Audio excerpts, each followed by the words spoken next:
Joining us today. I'm Sophia with Garden State Film Festival. We are in the 21st year.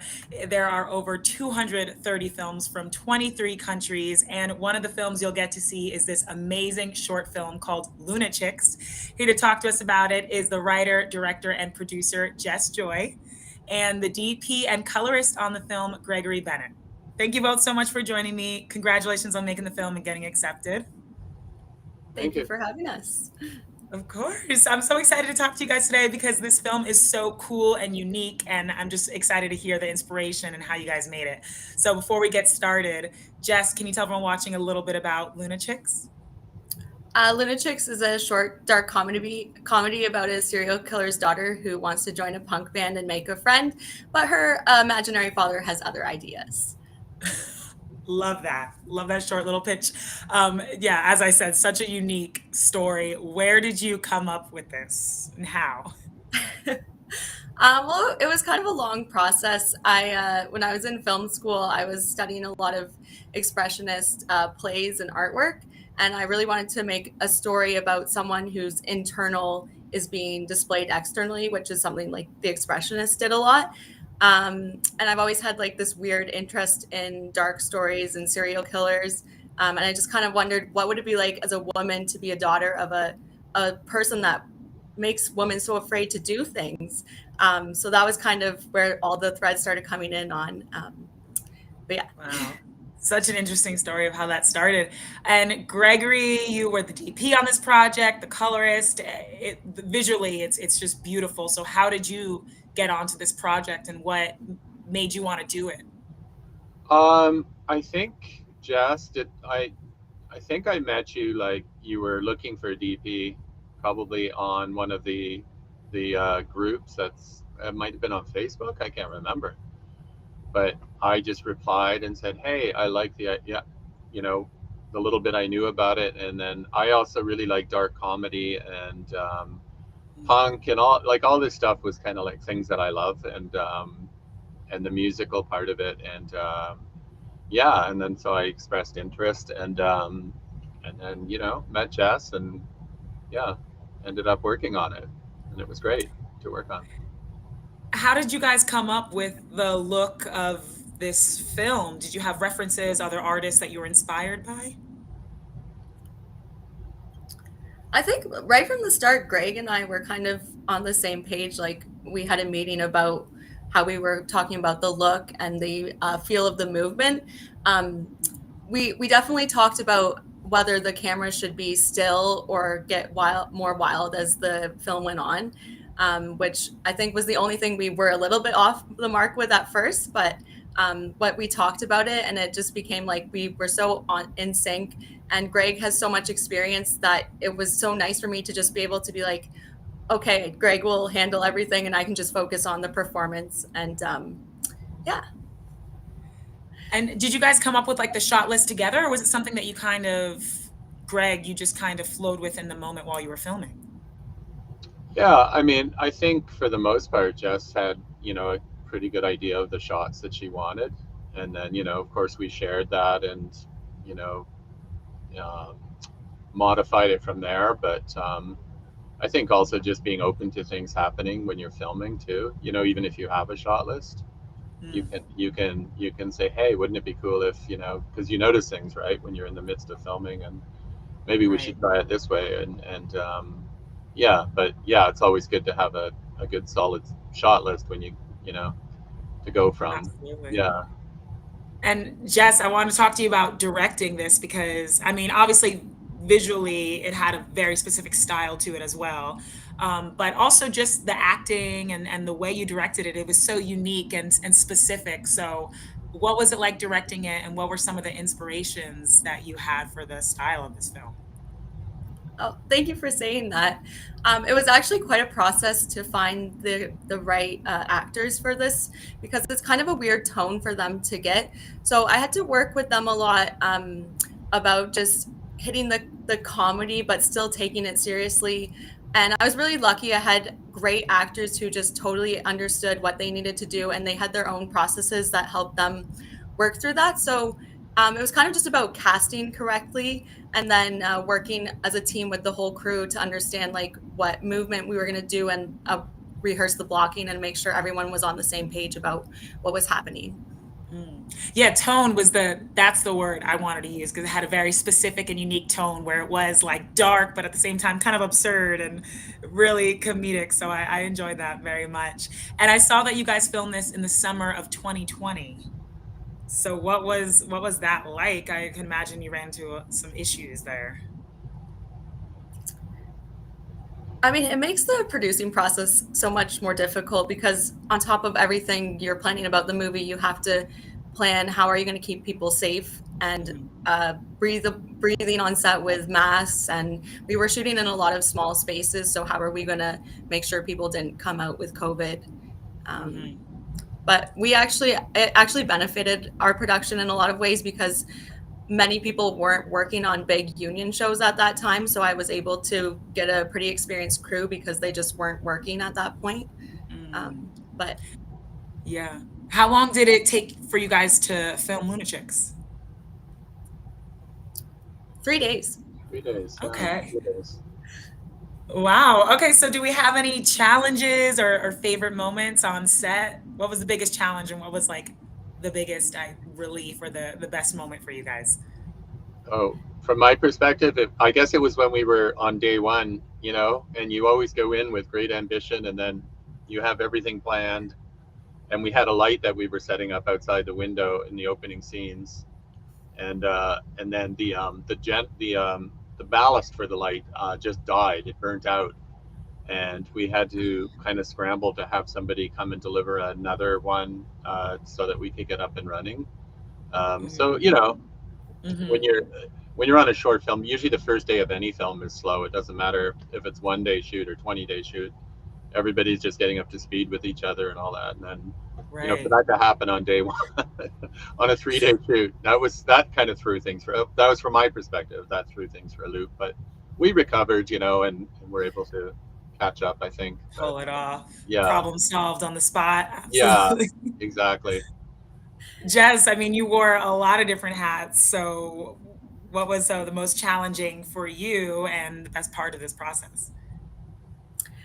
I was just so excited to make a movie that it was just like this excitement through the whole process. But it was definitely challenging being the producer and director because I remember the first day on set, all of a sudden I had like 25 people that were all looking to me. I was like, I don't think I can handle being responsible for this many people. And then just like all these things that go through your head, you're like, did I remember to get a first aid kit? Like, where's the fire extinguisher? Like the safety aspects. Wow. So Yeah. um, I realized so many people produce, write, and direct, but it's a challenge. Yeah, but you've learned to take it to the next project. Is this something that you're going to do again, where be a writer, director, and producer, you think? I think you have to. People don't really like producing short films because there's no money in it. Mm, And I definitely find in Toronto, it's hard to find people interested in even starting out producing who would want to take on a short film. So going forward, I definitely would hope to find a producer, but I feel like I'm going to have to do it mm. again myself.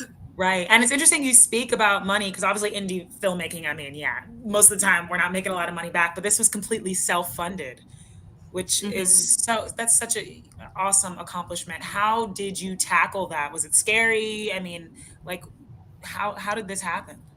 Oh, well, I applied for some grants and I was pretty sure I wasn't going to get it just based on the subject matter of the film. And I didn't get the grants and I had the project and I knew I had to make another film. You always have that as a filmmaker, like, I have to make a movie. And Right. I really had faith in this script because I workshopped it like crazy. So I just was like, you know what, I'm going to take money from my loan. I'm going to ask friends and family to contribute stuff and uh, try and get my crew, like, still pay the crew but get them at a reduced rate. And you hustle and try and find where you can cut corners and where you shouldn't cut corners. Yeah. I'm inspired. That's amazing and a super big challenge, but you guys did that. Gregory, I would love to know how you got started in cinematography and and you also colored this film. Like how did you get started in all this? Well, my background before I went to film school, years ago. But before that, I was doing photography, and then when I was in film school, I really concentrated on shooting other students' films. And then since then, I've shot quite a few projects, shorts and commercials, and 3 feature films. One was in the big Toronto Film Festival last year, International Film Festival, which was cool. Directed That's by awesome. 3 really well-known Canadian directors. So, yeah, but always looking for interesting projects to work on, and especially ones that allow you to exercise your visual storytelling. Mm. And I think I found that with Jess on this project. That's so cool. Congratulations on that. Yeah, That thank you. those accomplishments. And speaking of photography, Jess, I saw in your bio when you're not filming, you're like taking pictures of bands, which is so awesome. And I could see obviously this, I feel like music is very inspired in this film. You have that awesome song, Black Magic Gold, at the end. I wrote it down because that's going to be on my playlist. Can you talk to me about just your influence with music and, the music in this film? So definitely music was an influence because I was quite a shy young person. And when I was 18, I was like, I want to go see concerts, but none of my friends want to go see these same bands. So I just started going to concerts by myself.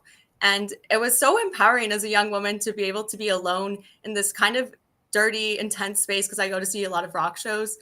So I kind of wanted to feed that into my film about how music can help you come out of your shell and make you into a more outgoing person. And by going to a lot of shows, I ended up meeting the band who wrote Black Magic Gold, and I kind of became sort of friends with them. And as soon as I heard that song, I knew I wanted it at the end of Lunachicks, and they were nice enough to give it to me. So I'm really glad you like it, and I hope more people will discover this band through the film.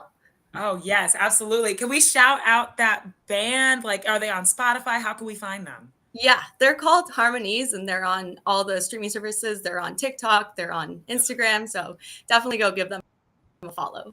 Awesome. You got a new fan, and I'm sure people who are watching definitely check them out. So I definitely wanted to ask you about the film. You're making this short film, and you're hoping to make into a feature film. Is that correct? Mm-hmm. Okay, Yes, so yeah. what came first? Was it your idea for a feature film, and then you thought to make a short film first, or like how did that happen? No, it was supposed to just be a short film. And then after I wrote the short, a lot of people were telling me it really needs to be a feature, like all the ideas and stuff I had. And I wanted to write my first feature. So it was a good just starting jumping off point. And it's interesting because one of the criticisms I got on Lunachicks was that it feels like a primer for a feature. So it doesn't feel like it necessarily has a good enough ending. So that was an interesting critique, which I appreciate. Oh, so there's way more to the story to tell. And so you're planning to tell that? Is that being written at all? Yeah, I have a pretty solid draft of the feature done. I'm just trying to polish it up and then start hopefully finding help to produce it. Oh, awesome. Are we gonna get like some of the same cast and Gregory on there again? That would be awesome. We were very So lucky to cool. have Greg on this in the first place. I So would love to. Absolutely. And I definitely two last questions. I gotta ask about Garden State. Before we do, the color in this film, I feel like it's super important. And Greg, you were the colorist on that. Yeah, Did you imagine the look that we see in this film beforehand, or was that something you guys discovered in yeah. I think from talking with Jess about it, like obviously the home life that our main character is living in is it's fairly drab. Mm, The scene in the living room with the mom, and there's not a lot of color going on. So I think that was something that we talked about. And obviously as she comes out of her shell, she's introduced to this the punk rock girl, and it's kind of like it's like I don't know, it's so everything's more exciting, more colorful, because it's more mm, intense for her. And yeah, I think that was kind of the story movement in terms of the look of it. And yeah, mm. it was a little challenging working in the garage because the ceilings were very low too. So it was like, where do we put lights, and can we hide lights? And a lot of it is lights that are just in there that we use that are in the shot. So Mm. yeah, but I think Interesting. that's pretty much it for the look. Yeah. Very cool. And how did you guys hear about Garden State Film Festival? And Jess, you're going to go, which is super cool from Canada. So how did you hear about the festival and how's it feel to screen here? Oh, I'm so excited to screen with Garden State. I actually met Heather. I think she's one of the programmers or something down. Mhm. I was in Nashville for another film festival, and I met Heather there, and she's like, "Oh, you should submit to our film festival," because she saw Lunachicks and she really liked it. So that was a really nice introduction to your festival, and I'm so glad I submitted. Oh, me too. I'm so happy you're going to be able to make it.